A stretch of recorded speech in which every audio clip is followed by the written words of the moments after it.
ಆಮೇಲೆ ನಾನು ಯಾವಾಗಲೂ ಒಂದು ಕ್ವಶನ್ ಕೇಳ್ತಿದ್ದೆ, ಸರ್ ನಿಮ್ಗೆ ಯಾರಾದರೂ ಬಂದು ಒಂದು 105 ದಿವಸ ಶೂಟಿಂಗ್ ಮಾಡಬೇಕು ಅಂತ ಹೇಳಿದ್ರೆ ನೀವೇನು ಮಾಡ್ತೀರಿ ಸರ್ ಅಂತ, ಯಾವ್ದಾದ್ರು ಒಂದು ಸಿನಿಮಾ. ಇಲ್ಲಮ್ಮ, ಯಾವತ್ತೂ ನೋಡಮ್ಮ, ಸಬ್ಜೆಕ್ಟ್ ಅನ್ನೋದಿದೆಯಲ್ಲ ಅದನ್ನ ಕೇಳಿದ್ರೆ 300 ದಿವಸನಾದರೂ ಮಾಡೋಣ. ಈ ಸಿನಿಮಾ ಈ ಕತೆಗೆ 45ರಿಂದ 50 ದಿವಸ ನನಗೆ ಬೇಕು, ಇಷ್ಟು ನಮಗೆ ಸಾಕು. ಅಂದರೆ ಪ್ರತಿಯೊಂದು ಕೂಡ ಒಂದು ಜಡ್ಜ್ಮೆಂಟ್ ಇದ್ದರೆ, ಇಷ್ಟೇ ನನಗೆ ಇದೇ ಸಿನಿಮಾ ನಾನು ತೆಗೆಯೋದು, ಇಷ್ಟೇ ಶಾರ್ಟ್ಸು, ಇಷ್ಟೇ ಬೇಕು ನನಗೆ ಅಂತ ಒಂದು ಜಡ್ಜ್ಮೆಂಟ್ ಇದ್ಬಿಟ್ರೆ ಯಾವ ಸಿನಿಮಾನೂ ಕತೆಗಿಂತ ದೊಡ್ಡದಲ್ಲ ಅನ್ನೋದು ಅವರ ವಾದ. ಅದು ಕೂಡ ಸತ್ಯ. ಇದ್ರ ಜೊತೆಗೆ ಪ್ರೊಡ್ಯೂಸರು ಹೇಳಿದ್ನಲ್ಲ, ಆಲ್ರೆಡಿ ಒಂದು ಇವೆಂಟಲ್ಲಿ ನಾನು ಅವರು ಪರಿಚಯ ಆಗಿದ್ವಿ. ಇವತ್ತು ಎಲ್ಲರೂ ಸಾರೆಲ್ಲ ಮಾತಾಡಿದಾಗೆ ಒಂದು ಸಿನಿಮಾ ಮಾಡುವಂಥದ್ದು ತುಂಬ ಇವತ್ತು ಕಷ್ಟದ ಪರಿಸ್ಥಿತಿಲಿದೆ.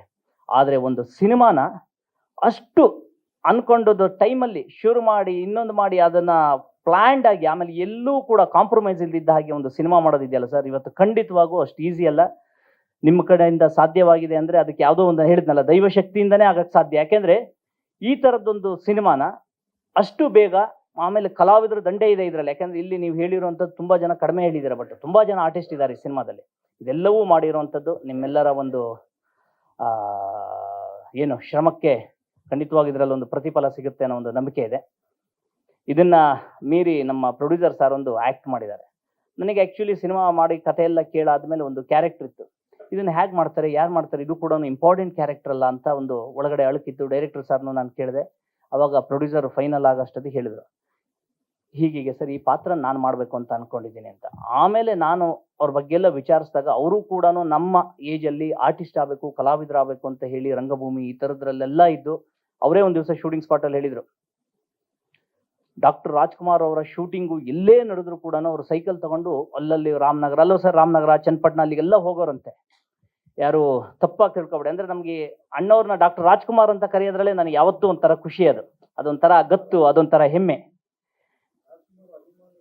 ಅವರು ತುಂಬಾ ಕಟ್ಟ ಅಭಿಮಾನಿ ಅಂತೆ. ಎಲ್ಲ ಹೆಚ್ಚು ಕಡಿಮೆ ಸೈಕಲ್ ತಗೊಂಡು ಹೋಗ್ಬಿಡೋರಂತೆ. ಆಮೇಲೆ ಸಿನಿಮಾದಲ್ಲಿ ಪಾತ್ರ ಮಾಡಿದಾಗ ನನಗೆ ಗೊತ್ತಾಯ್ತು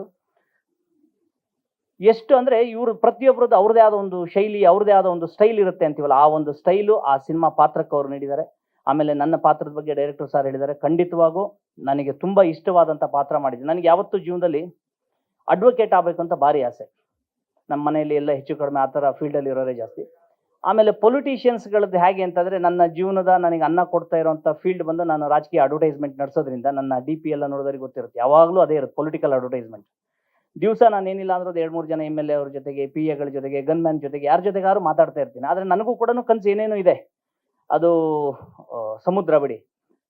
ಆದರೆ ಆ ಒಂದು ಪಾತ್ರ ಮಾಡೋವಂಥದ್ದು ಅದು ಕೂಡ ಸುಮ್ಮನೆ ಏನೋ ಒಂದು ಕ್ಯಾರೆಕ್ಟರ್ ಮಾಡೋವಂಥದ್ದಲ್ಲ, ಅದು ಕಥೆನೇ ತಗೊಂಡೋಗಿ ನನ್ನ ಹಿಂಗೆ ಕೂರಿಸೋದಿದೆಯಲ್ಲ, ಆಮೇಲೆ ಅದನ್ನ ಇಡೀ ಸಿನಿಮಾನ ಎಂಟರ್ಟೈನ್ಮೆಂಟ್ ದೃಷ್ಟಿ ಇದೆಯಲ್ಲ, ನಿಮ್ಗೆ ಇಡೀ ಸಿನಿಮಾ ಹಿಂಗೆ ಹೋಗ್ತಾ ಇದ್ರೆ ಒಂದು 2-4 ಗಂಟೆ ಆಗದೆ ನಿಮಗೆ ಗೊತ್ತಾಗಲ್ಲ. ಅದು ನನಗೆ ತುಂಬ ಇಷ್ಟ ಆಗಿರೋಂಥದ್ದು.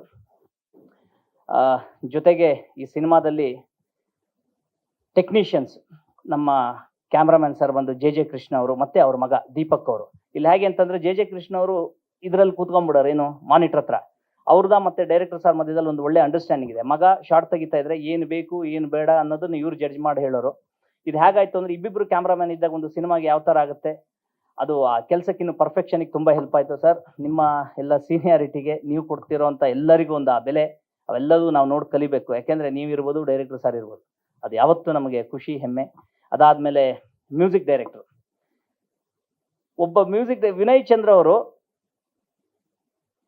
ಒಂದು ಸಿನಿಮಾಗೆ ನನಗೆ ಏನೇನು ಬೇಕು, ಪ್ರೊಡ್ಯೂಸರ್ ಹತ್ರ ಅದನ್ನು ಹ್ಯಾಕ್ ತಗೊಳ್ಬೇಕು ಅನ್ನೋದಕ್ಕೆ ಅವರೇ ನನಗೆ ಉದಾಹರಣೆ ಅಂತ ಅನ್ಸುತ್ತೆ. ಈ ಸಿನಿಮಾದಲ್ಲಿ ಈಗಲೇ ಹೇಳೋದಕ್ಕೆ ಹೋಗಲ್ಲ, ನಮ್ಮ ಪ್ರೊಡ್ಯೂಸರ್ 12ರಿಂದ 16 ಲಕ್ಷ ನನಗೆ ತಿಳಿದಂಗೆ ಅಪ್ರಾಕ್ಸಿಮೇಟ್ ಬರೀ ಸಿಂಗರ್ಸಿಗೆ ಖರ್ಚು ಮಾಡಿದ್ದಾರೆ. ಅಂದರೆ ನಮ್ಮ ದೇಶದ ಟಾಪ್ ಮೋಸ್ಟ್ ಸಿಂಗರ್ಸ್ಗಳೆಲ್ಲ ಏನಿದ್ದಾರೆ ಅದರಲ್ಲೊಂದು 4-5 ಜನ ಹಾಡಿಸಿದಿರಲ್ಲ ಸರ್, ಒಂದು 5 ಜನ ಹತ್ರ ಹಾಡಿಸಿದ್ದಾರೆ. ಅಂದರೆ ಒಬ್ಬ ಮ್ಯೂಸಿಕ್ ಡೈರೆಕ್ಟ್ರು ಸಿನಿಮಾಗೆ ನನಗೆ ಇದು ಬೇಕು ಸರ್, ಇಂಥ ಸಿಂಗರ್ಸ್ ಬೇಕು ಸರ್ ಅಂತ ತಗೊಳ್ಳೋದಿದೆಯಲ್ಲ, ಅದು ಕೂಡ ಪ್ರೊಡ್ಯೂಸರ್ ಹತ್ರ ಅಷ್ಟು ಈಸಿ ಅಲ್ಲ, ಅದನ್ನು ಮಾಡಿದ್ದಾರೆ. ಆಮೇಲೆ ಸಾಂಗ್ಸ್ಗಳು ಖಂಡಿತವಾಗೂ ಹೇಳ್ತೀನಿ, ಕಮರ್ಷಿಯಲಿ ದೊಡ್ಡ ಮಟ್ಟದಲ್ಲಿ ಹಿಟ್ ಆಗುವಂಥ ಸಾಂಗ್ಗಳು. ಅದಾದಮೇಲೆ ಎಡಿಟ್ರ್ ಇರ್ಬೋದು, ನಮ್ಮ ಡೈರೆಕ್ಟರ್ ಸರ್ ವೇವ್ ಲೆಂತ್ಗೆ ಅಡ್ಜಸ್ಟ್ ಆಗುವಂಥ, ಅಂದರೆ ಅವರ ಟೇಸ್ಟ್ ಏನಿದೆ ಅದು ಕರೆಕ್ಟಾಗಿ ಏನು ಮಾಡಬೇಕು ಅನ್ನೋ ಗೊತ್ತಂತ ಒಂದು ಎಡಿಟ್ರು. ಆಮೇಲೆ ಅವರ ಡೈರೆಕ್ಟರ್ ಸರ್ ಟೀಮು, ರಾಮಚಂದ್ರ ಇರ್ಬೋದು, ಶಶಿ ಸರ್ ಇರ್ಬೋದು, ವಿಜಯ್ ಇರ್ಬೋದು, ನಮ್ಮ ರಾಘವ್ ಇರ್ಬೋದು, ಓವರ್ ಆಲ್ ಮೈನ್ ಟೆಕ್ನಿಷಿಯನ್ಸ್ ಇನ್ಯಾರನ್ನಾರು ಬಿಟ್ಟನ. ಯಾಕೆಂತಂದರೆ ಅದು ಕೂಡ ತುಂಬ ಇಂಪಾರ್ಟೆಂಟ್ ಆಗುತ್ತೆ. ಅದು ಕೂಡ ಅವ್ರಿಗೆ ಬೇಜಾರಾಗಿ ಹೋಗ್ಬಿಡುತ್ತೆ, ಅಯ್ಯೋ ನಮ್ಮ ಹೆಸರು ಹೇಳಿಲ್ಲ ಅಂತ. ದಯಮಾಡಿ ಯಾರು ಹೇಳಿಲ್ಲ ಅಂದರೆ ಬೇಜಾರಾಗಬೇಡಿ.